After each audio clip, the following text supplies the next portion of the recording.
오늘 하나님께서 우리에게 주신 말씀은 에베소서 5장 1절에서 14절 말씀입니다. 제가 가진 신약성경 314면점에 있습니다. 에베소서 5장 1절에서 14절 말씀을 같이 합독하겠습니다. 같이 합독합니다. 그러므로 사랑을 받는 자녀같이 너희는 하나님을 본받는 자가 되고 그리스도께서 너희를 사랑하신 것 같이 너희도 사랑 가운데서 행하라. 그는 우리를 위하여 자신을 버리사 향기로운 제물과 희생 제물로 하나님께 드리셨느니라. 음행과 온갖 더러운 것과 탐욕은 너희 중에서 그 이름조차도 부르지 말라. 이는 성도에게 마땅한 바니라. 누추함과 어리석은 말이나 희롱의 말이 마땅치 아니하니 오직 감사하는 말을 하라. 너희도 정녕 이것을 알거니와 음행하는 자나 더러운 자나 탐하는 자 곧 우상 숭배자는 다 그리스도와 하나님의 나라에서 기업을 얻지 못하리니 누구든지 헛된 말로 너희를 속이지 못하게 하라. 이로 말미암아 하나님의 진노가 불순종의 아들들에게 임하나니 그러므로 그들과 함께 하는 자가 되지 말라. 너희가 전에는 어둠이더니 이제는 주 안에서 빛이라. 빛의 자녀들처럼 행하라. 빛의 열매는 모든 착함과 의로움과 진실함에 있느니라. 주를 기쁘시게 할 것이 무엇인가 시험하여 보라. 너희는 열매 없는 어둠의 일에 참여하지 말고 도리어 책망하라. 그들이 엄밀히 행하는 것들은 말하기도 부끄러운 것들이라. 그러나 책망을 받는 모든 것은 빛으로 말미암아 드러나나니 드러나는 것마다 빛이니라. 그러므로 이르시기를 잠자는 자여 깨어서 죽은 자들 가운데서 일어나라. 그리스도께서 너에게 비추이시리라 하셨느니라. 아멘. 오늘 이 말씀으로 우리가 무엇으로 주님을 기쁘시게 할까라는 제목을 가지고 말씀을 드리도록 하겠습니다. 우리가 에베소서 이렇게 묵상을 하고 있는데 에베소서는 크게 보니까 두 파트로 나눌 수가 있을 것 같아요. 1장에서 3장까지를 보면은 이제 하나님께서 우리에게 주신 구원 그리고 풍성한 은혜가 어떤 것인지를 쭉 설명을 하고 있어요. 항상 하나님께서는 우리에게 먼저 은혜를 주시고 구원을 주시고 가장 좋은 은사로 우리에게 먼저 주신다는 것입니다. 그리고 나서 4장에서 6장까지가 너희가 하나님께서 주신 그 은혜, 풍성한 은혜에 합당한 삶을 살아가라. 이렇게 말씀하고 있습니다. 은혜에 합당한 삶이라는 것이 무엇인가에 대해서 쭉 이제 설명을 이렇게 하고 있는데 너희가 옛 것을 버리고 하나님이 주신 새 것, 새 성품을 입어라. 그리스도의 옷을 입어라. 이렇게 말씀하는 것이 이 에베소서의 주요한 내용입니다. 근데 우리가 이제 버리기만 하고요. 정말 새로운 것을 입지 않으면 문제가 생겨요. 주님께서도 귀신이 나가서 깨끗하게 청소되면 7 귀신을 데리고 들어온다고 그렇게 말씀하신 적이 있어요. 그렇듯이 우리가 새로운 삶으로 채워지지 않으면 문제가 생기는 거예요. 그리고 확실하게 버려야 될 것을 버리지 않고 어중간하게 그 위에다가 또 새 것을 입는다고 이렇게 새로운 것을 이렇게 채택을 해가지고 가지고 채워지면은 더 큰 문제가 생겨요. 이거는 그리스도인인지 그리스도인이 아닌지 구분도 안 되고요.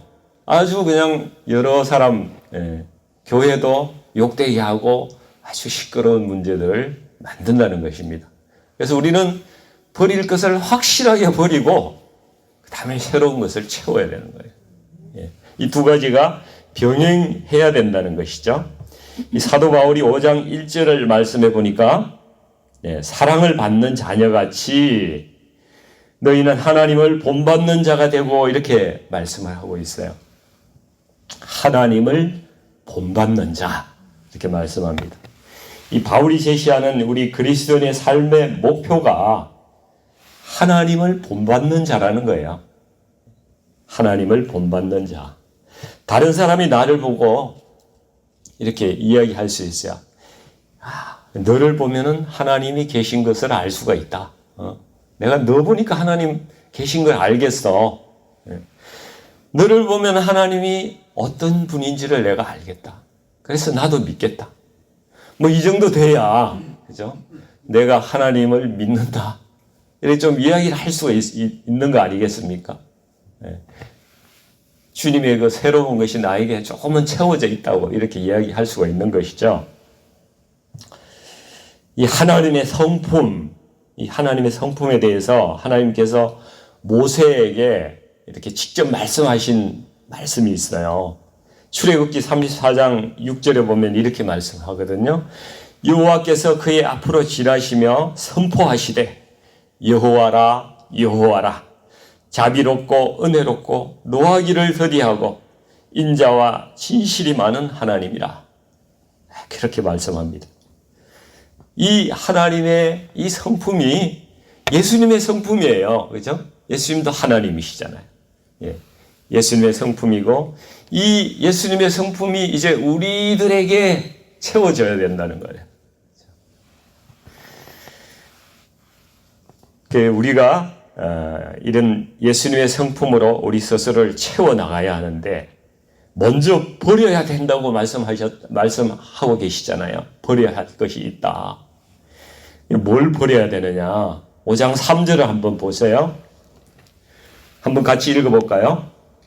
음행과 온갖 더러운 것과 탐욕은 너희 중에서 그 이름조차도 부르지 말라. 이는 성도에게 마땅한 바 아니라.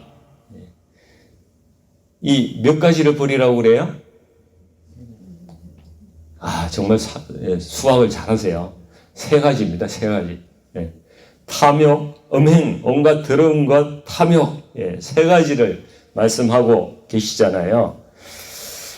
우리 인간의 육신을 가진 인간은 욕구라는 게 있어요. 욕구가 있습니다. 그 중에서 이제 첫 번째가 이 성적 욕구가 있는데 이것이 과도하고 도덕적으로 용납될 수 없는 탐닉으로 가면은 오맹이라고 이야기를 하는 거예요. 이 더럽다는 것은 unclean하다. 불결하고 방탕하고 방종하고 혹은 또 나태한 그런 삶을 이야기하는 것입니다. 탐욕이라는 것은 마땅히 허락된 것 이상의 욕심을 부리는 거 있죠. 그러니까 내가 좀 더 높아지려고 하고 내가 좀 더 인정을 받으려 하고 내가 좀 더 많은 것을 가지려 하고 이 보통의 수준 이상의 것을 이렇게 부리려는 그러한 욕심이 있는데 특별히 이 시대에는 돈에 대한 집착 이게 큰 탐욕이잖아요. 이걸 탐욕이라고 해요. 하나님보다 더 사랑하는 것이 있다면은 현대 사람들은 돈이에요. 돈을 사랑합니다. 이런 욕구들은 한마디로 이야기하면요. 자기를 만족시키기 위한 욕구라고 할 수가 있는 거죠. 자기 만족 욕구라는 거예요. 자기 만족. 그런데 이 음행, 더러운 것, 탐욕 이 3가지를 마땅히 성도라면 버려야 되고 이름조차 부르지 말라고 이렇게 권고하고 있는데 이것에 이어서 또 어느 생활과 관련해서 우리가 또 새롭게 버리고 붙잡아야 될 것이 있다고 말씀을 하고 있습니다. 우리의 내면, 이 언어라는 것은 우리의 내면을 바깥으로 이렇게 드러내는 거잖아요. 우리 생각을 밖으로 드러내는 것입니다. 그런데 이 표현된 말은 영향력을 가지고 있어요. 선한 영향력이든 악한 영향력이든 이 힘을 가진다는 것입니다. 그래서 내가 그 말을 하지 말아야 되는 건데 후회할 때가 있잖아요. 그 말을 함으로써 관계도 깨어지고 원수 되기도 하고 우리에게 염려와 근심을 가져다 두는 것이 요 말입니다. 말. 요 말을 통제하지 못해서 얼마나 사고가 많은지 모르겠습니다. 4절 말씀을 한번 같이 읽어보겠습니다. 누추함과 어리석은 말이나 희롱의 말이 마땅치 아니하니 오히려 감사하는 말을 하라 이렇게 말씀합니다. 여기도 버려야 될 것이 몇 가지예요? 누추함, 어리석은 말, 희롱의 말, 세 가지를 들고 있네요. 누추함이라는 것은 이 추잡하다는 얘기예요. 추잡하다. 이 어리석은 말, 덕이 안 되는 말을 이야기합니다. 악한 뜻을 품고 이야기하는 거, 희롱하는 말, 이런 것을 버리고 대신 감사하는 말의 습관을 가질 것을 이 사도는 권면하고 있습니다. 최근에 우리나라 한류가 있잖아요. 한류. 세계 사람들이 다 K 하면은 다 좋아합니다. K 화장품, K 음악, K 영화 이런 거 있잖아요. 한국이 아주 문화 강국으로 인정을 받고 있는데 한국 영화가 굉장히 재밌어졌어요. 이전에 비해서 스토리도 아주 탄탄하고 아주 재미있게 잘 만드는 것 같아요. 근데 참 마땅치 않은 것이요. 그 대사가 반은 욕이에요. 욕. 그렇지 않습니까? 네, 한국 영화 보면 요즘 욕밖에 없어요. 그 욕을 왜 합니까? 이 상대에 대한 미움이 있는 거죠. 하나님은 노하시기를 더디하신다고 말씀하시는데 사람은 이 분노 조절이 잘 안 돼요. 예, 욕이 나옵니다. 현실에 대한 불만이고 반항하는 거죠. 욕을 하는 것은 그 본질을 따져보면은 하나님의 거룩하심에 대한 도전입니다. 그리고 하나님의 형상인 인간의 그 고귀함을 파괴하는 그러한 언어라는 것이죠. 그래서 이것은 사실 심각한 제약이라고 볼 수 있는 것이죠. 그 반대로 감사하는 말을 하는 사람은 내가 하나님의 은혜 가운데 있다는 그 사실을 고백하는 것입니다. 그리고 하나님의 값없이 베푸는 사랑 때문에 내가 지금 이렇게 살아갈 수가 있다. 이것을 인정하고 고백하는 그런 사람만이 감사할 수 있는 사람이라는 것이죠. 그래서 우리 모든 그리스도인들은 이 두 가지 삶 중에 하나를 선택하며 살아갈 수밖에 없어요. 엄행과 더러운 것과 탐욕 같은 이런 자기 만족을 위해서 사는 그러한 삶이 있고 그것을 버리고 그렇죠? 하나님을 기쁘시게 하는 거룩한 열정으로 살아가는 두 가지 종류의 삶을 우리가 선택하면서 살아가야 하는 것입니다. 그런 면에서 이 5절 말씀은 매우 중요한 메시지죠. 5절 메시지를 한번 읽어볼게요. 너희도 정녕 이것을 알거니와 음행하는 자나 더러운 자나 탐하는 자 곧 우상 숭배자라고 이야기합니다. 이는 다 그리스도 하나님의 나라에서 기업을 얻지 못하리라 말씀하고 있습니다. 기업을 얻지 못한다는 것은 구원받지 못한다는 거예요. 하나님의 나라를 상속받지 못한다는 것입니다. 그래서 우리가 믿는다고 이야기하지만은 우리의 믿음은요, 반드시 우선순위가 분명하게 지켜져야 돼요.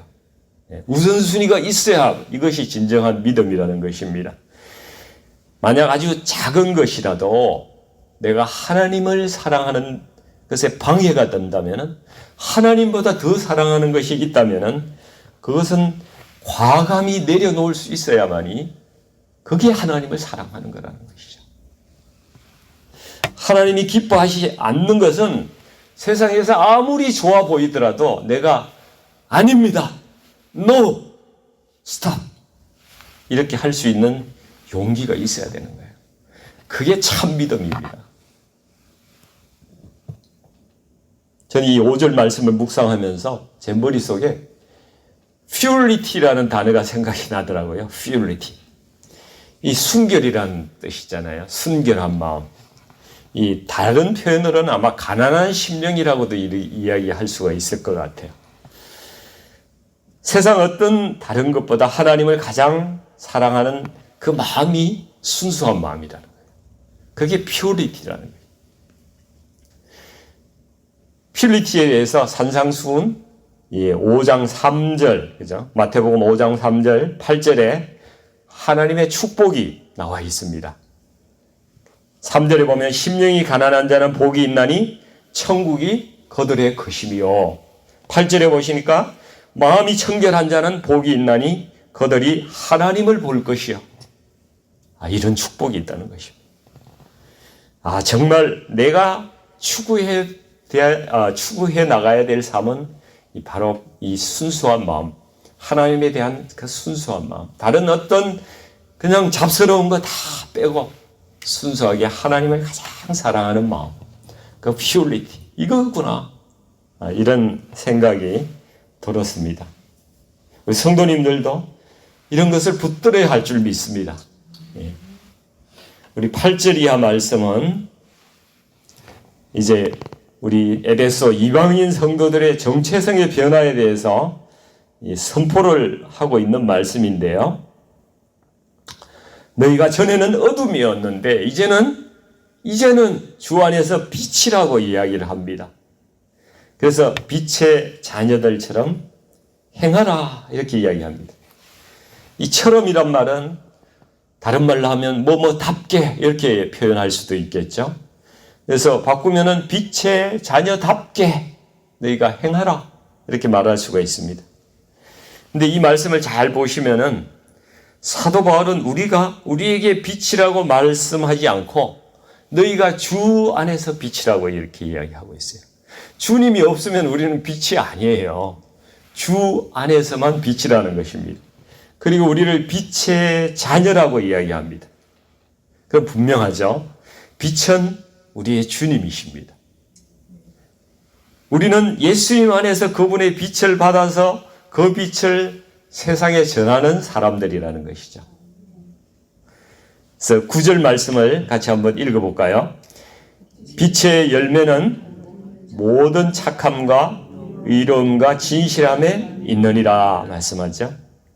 이것이 빛의 열매니까 원래 빛이신 예수님의 성품인 거예요.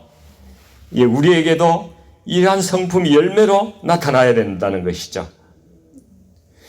바로 이 성품으로 우리를 채워나가야 될 것이란 말입니다. 그래서 이것도 역시 세 가지네요. 아주 외우기 좋습니다. 다 세 가지니까 이 모든 착함이라는 거, 우리가 갈라디아서 5장 22절에 성령의 열매 보니까 양선이라고 나와요. 양선. 선을 베푼다 이런 뜻입니다. 의로움, 진실함. 버려야 될 것도 세 가지. 채워야 할 것도 세 가지. 암송하면 참 좋겠습니다. 버려야 할 세 가지가 뭐예요? 음행, 더러운 거, 탐욕. 채워야 될 것 세 가지. 착함, 의로움, 진실함. 우리 초등학교 다닐 때, 우리 국민학교 다닐 때, 그죠?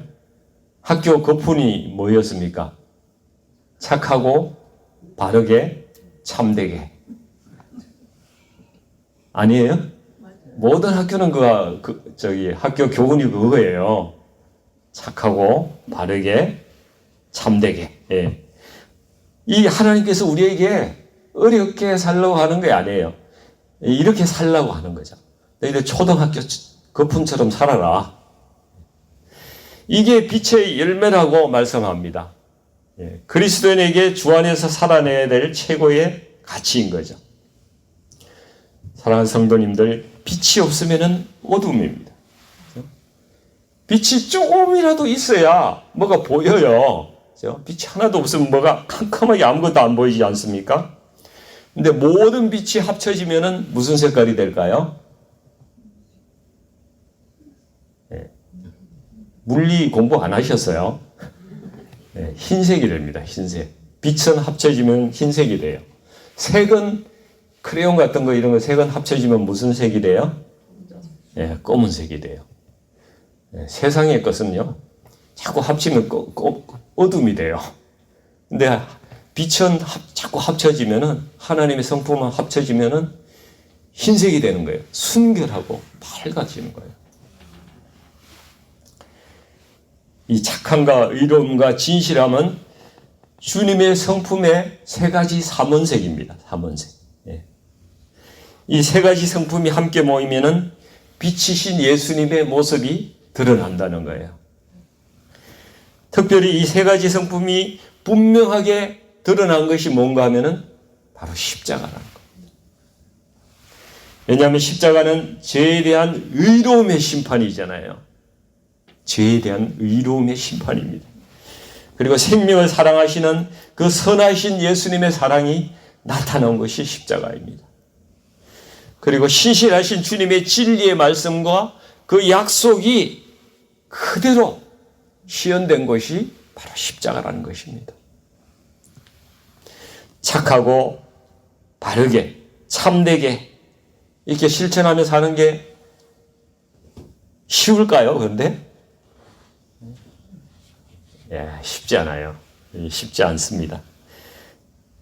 주님은 이렇게 살려고 하시다가요, 십자가에 못 박히셨어요. 죽으셨어요. 우리도 세상에서 이렇게 살려면요, 큰 고난을 겪습니다. 우리가 상황을 모면하기 위해서 간단한 거짓말 잘하는데, 그러면 우리가 진실되게 참되게 산 게 아니잖아요. 사업하는 사람들 세금 조금 줄이려고 사업 비용을 조금씩 이렇게 키워요. 그리고 세금을 줄여요. 의롭게 사는 거 아니잖아요. 그리고 이웃의 어려움을 알고도 우리는 눈 감고 애써 모른 채 하고 그냥 지나가는 때도 많잖아요. 착하게 사는 거 아니잖아요. 우리는 이 세 가지요, 쉽지 않습니다. 우리 삶에서 늘 이거 지켜나가는 것이 아주 어려운 일이에요. 이거 다 지키면 예수님 되는 거예요. 착하고 바르게 참되게 살려면 때로는 용기가 필요하고요, 결단도 필요하고 손해볼 각오도 해야 됩니다. 그래서 로마서 12장 2절은 이렇게 말씀하시네요. 너희는 이 세대를 본받지 말고 오직 마음을 새롭게 함으로 변화를 받아 하나님의 선하시고 기뻐하시고 온전하신 뜻이 무엇인지 분별하도록 해라. 주님의 빛이 있기 전에는 우리는 어둠이었어요. 잠자던 자였고 죄와 허물로 우리의 영이 죽어있던 자입니다.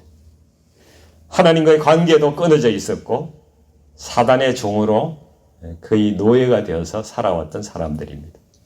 그랬던 우리를 주께서 빛의 자녀라고 그렇게 부르셨습니다. 빛의 자녀라고 불리기에는 우리의 꼬라지가 너무나 한심하죠. 그렇지 않습니까? 한심하기 그지없지만은 소망이 있는 것은 성령께서 우리를 매일매일 조금씩 변화시켜 나가신다는 거예요. 우리가 그걸 믿고 주님의 성령에 순종하는 그런 훈련을 하면서 나가야 된다는 것이죠. 이 주님의 성품을 매일매일 덧입기 위해서 우리가 살아가야 하는 것입니다.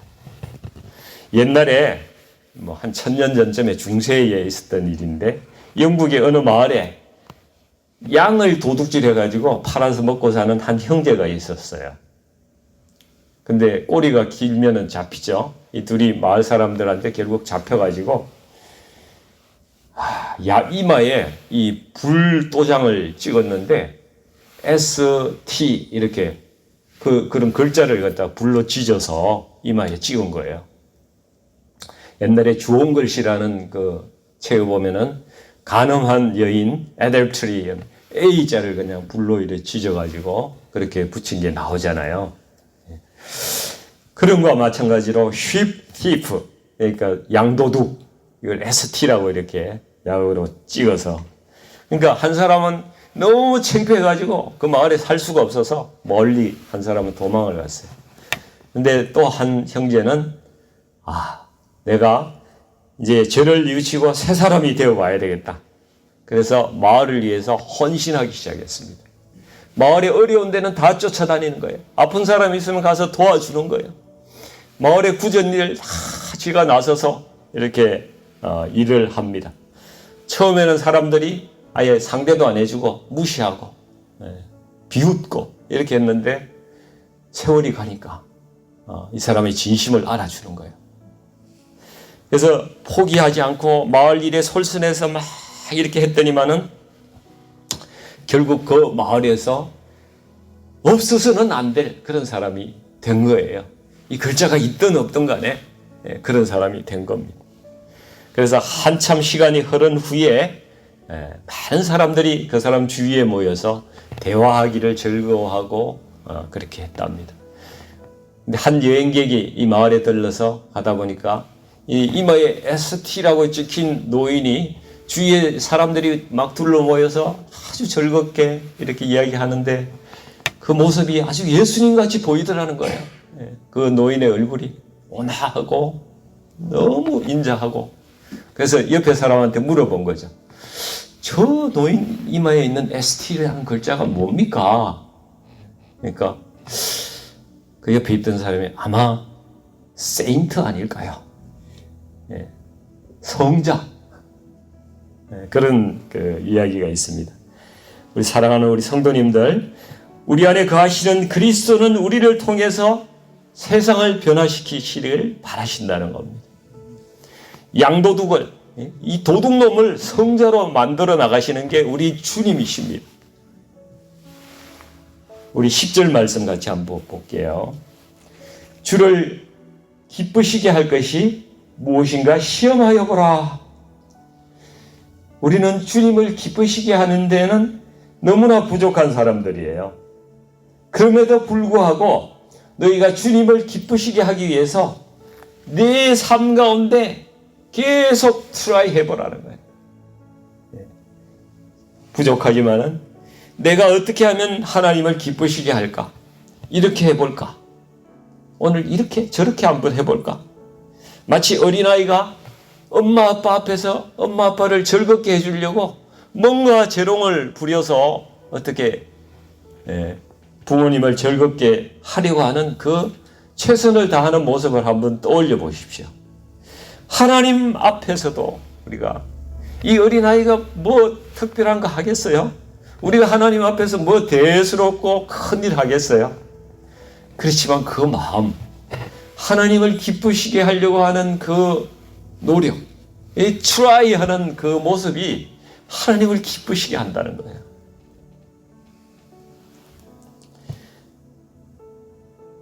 사랑하는 성도님들, 오늘 우리는 무엇으로 하나님을 기쁘시게 하시겠습니까? 작은 거라도 우리가 오늘 하나님을 기쁘시게 하는 일을 하기를 원합니다. 14절 마지막 절을 우리가 같이 읽고 설교를 마치고자 하는데요. 같이 한번 읽어보겠습니다. 그러므로 이러시기를 잠자는 자여 깨어서 죽은 자들 가운데서 일어나라. 그리스도께서 너에게 빛이시리라 하셨느니라. 주님은 빛이십니다.